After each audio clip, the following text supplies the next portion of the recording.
Greetings. I'm greatly honored to be part of this important conference on music pedagogy. I commend you on your desire to improve your teaching by attending conferences such as this. I'm certain that I have met many of you personally when I have visited Taiwan on previous occasions, and perhaps I've had the privilege of visiting your classrooms as you work with your students. I'm very pleased to be back with you again. If we have not met before, I'm delighted that you're willing to give me some time so that I can share my thoughts with you. It's always good to have new friends and colleagues. I deeply respect your excellent work and your dedication to the art of music and the learning of your students. Dr. Chang refers to you as my academic grandchildren. I like that title very much because I enjoy and value my role as a grandfather. In fact, that's the reason I'm not with you today in person. 2 of my granddaughters are celebrating birthdays, and I feel they need their grandfather to help them celebrate. I hope that you, my Taiwanese grandchildren, excuse my physical absence and accept this video version of me. In September of this year, I will have been a music educator for 55 years. When I tell people I've been teaching music for 55 years, they often reply, "I'll bet you've seen a lot of change." Certainly I have. The way schools in the U.S. are structured has changed. The expectation placed on teachers has changed. Students' home life has changed, and that impacts what they do or do not do in schools. The technology available to both teachers and students have changed. However, I'm not one to ramble on about the good old days, claiming that things were better then than they seem to be now. In fact, today I'm going to argue that we music teachers have not changed enough. When I visit classrooms in the U.S., and I suspect the same would be true in Taiwan, the things I see and hear are not much different than they were in the classrooms in the 1960s. I hear many music teachers in the U.S. complaining about changes that happened to them, changes that occurred around the school, around the community, but I don't see many changes in the way we teach about music, nor how we teach it. I get the impression that many music teachers in the U.S. thought the school music programs of the 1960s were ideal models, and now they're working very hard to keep things just as they were. I point out that we're not curators of musical museums attempting to preserve the past. We should be looking at ways we can innovate music learning to prepare students for today and for the future. Today, I want to suggest that we look at 2 fundamental aspects of music teaching: how we think about music and how we build curriculum. I challenge you to consider changes in things that are probably very dear to you, but changes that I think are necessary if we are going to continue to make important contributions to schools and learning in the future. First, let's consider how we think about music. I know there are people who say Beethoven is Beethoven and always will be Beethoven. Of course, that is true. But the way we think about all music, even about Beethoven, can and should change as we gain better understandings of how the mind works and how people learn.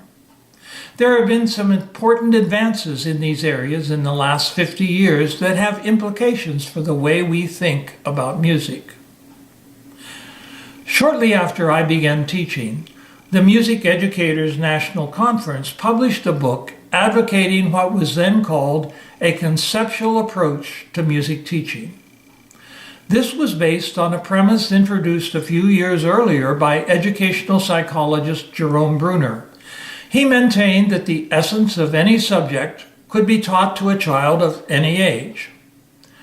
Music educators decided that the essence of music was melody, rhythm, harmony, timbre, texture, dynamics, and form.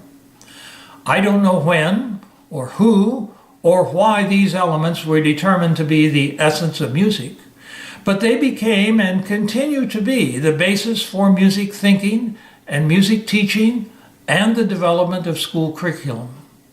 When we think about music, we think in terms of melody, rhythm, harmony, dynamics, texture, and form. 25 years later, in 1993, Cudietta presented some evidence that these categories may not be consistent with the way music is perceived and processed by most listeners. He suggested that rather than thinking and teaching that music is melody, rhythm, harmony, etc., that we think of perceptual categories that many listeners experience. He suggested something like energy, motion, flow, fabric, and color. He admitted that these labels may not be exactly correct, but he encouraged us to think of music as something other than melody, rhythm, harmony, and form.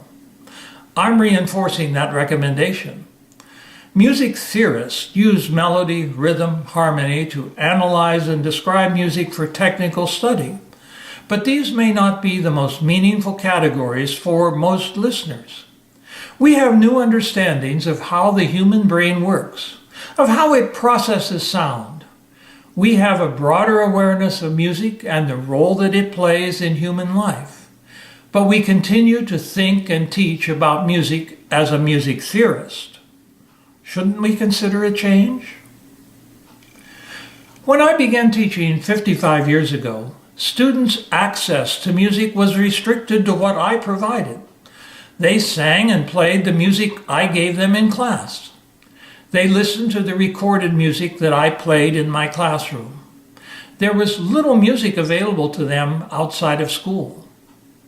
That has changed greatly. Most students today have personal listening devices, and they have access to just about any music that ever existed in this whole world. This certainly changes the way students experience and think about music.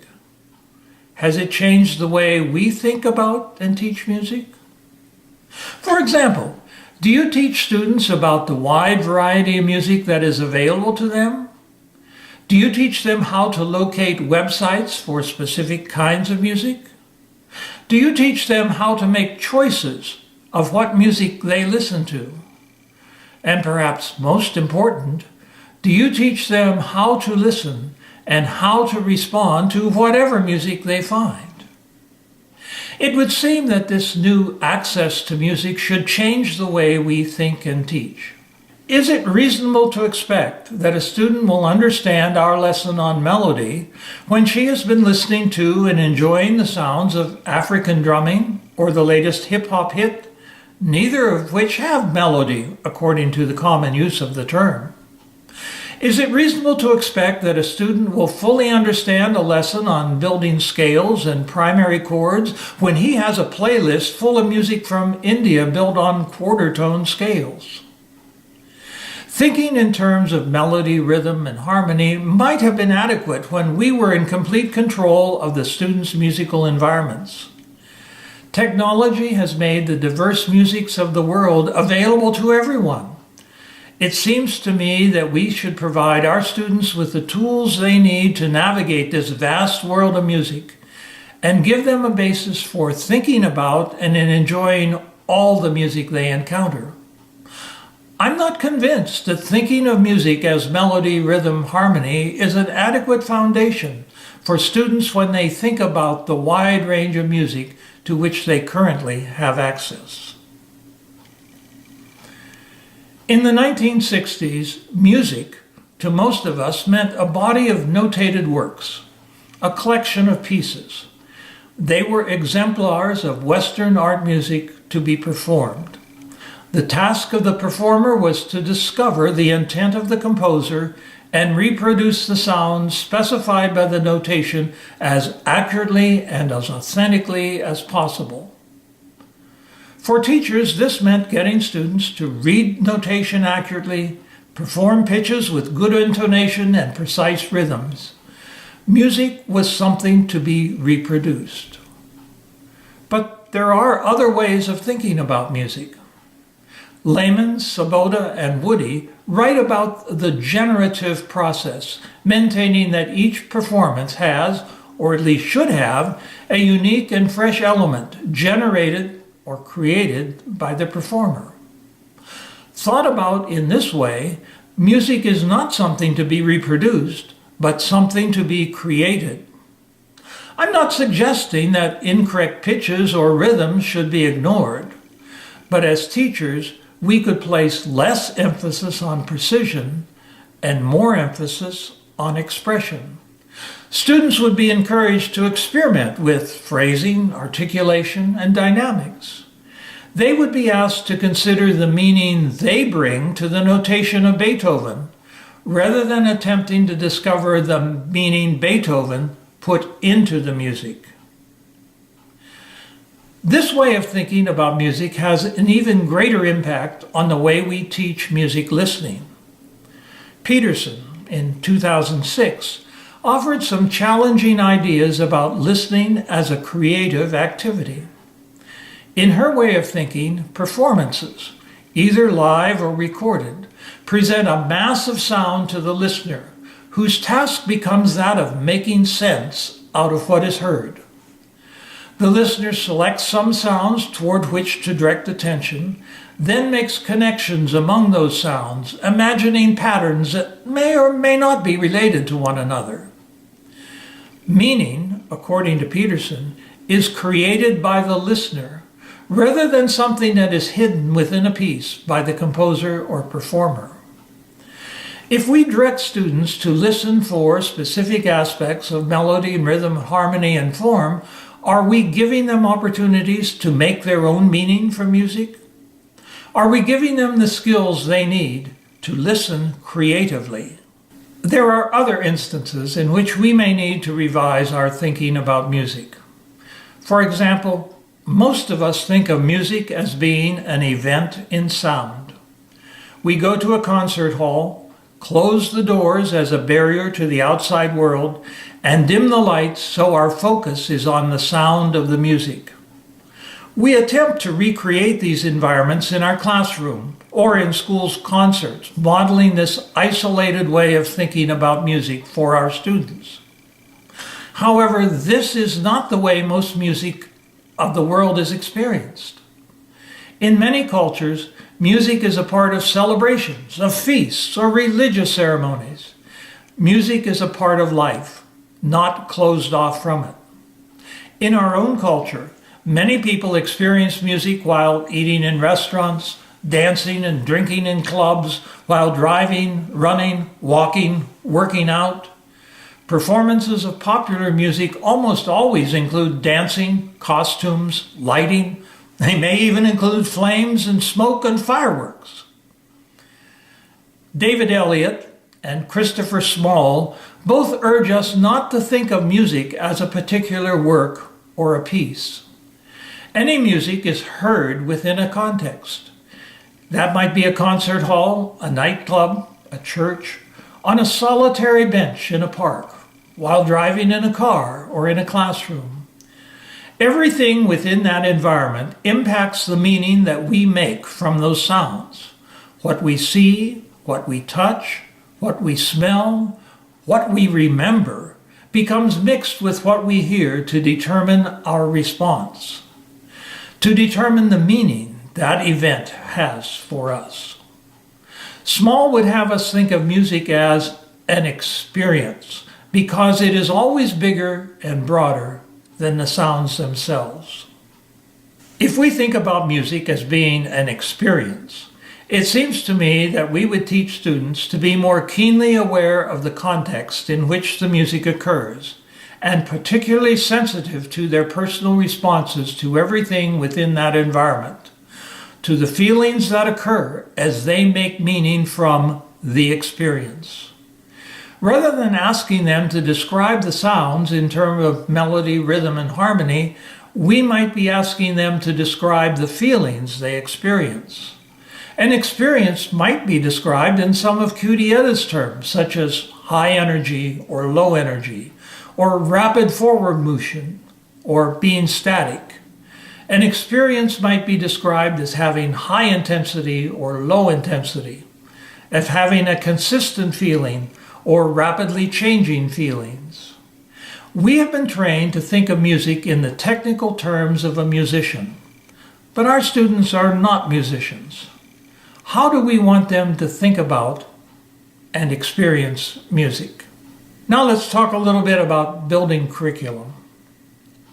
We're still building curriculum as we did 55 years ago.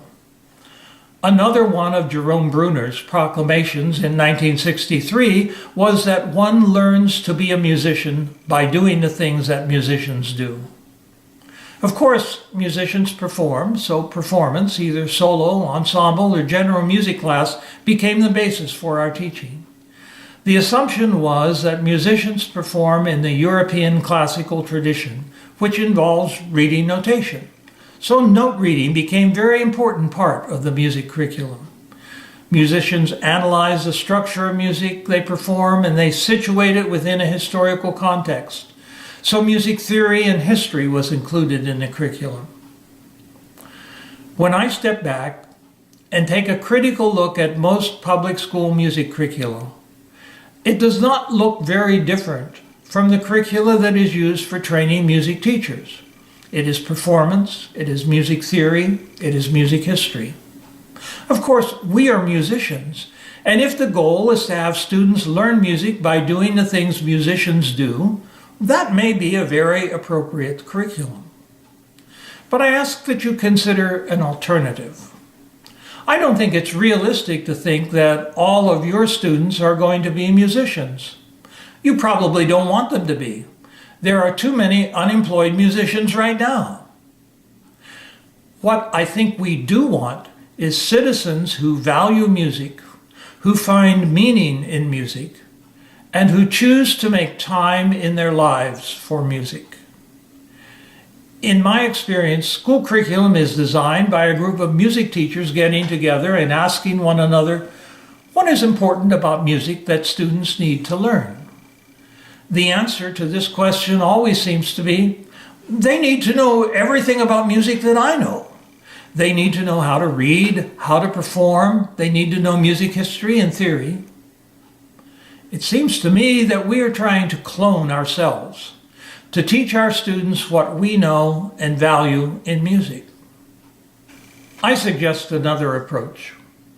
Surely there are people in your community who are successful professionals in other fields, but who find music important in their lives.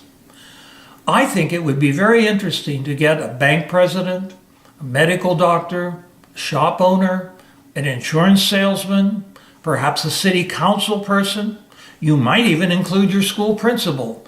Get them together and ask, what do you do with music? What are some of the most meaningful musical experiences you have had? What do you think and what do you feel when you are in these encounters with music? And what would make them better for you?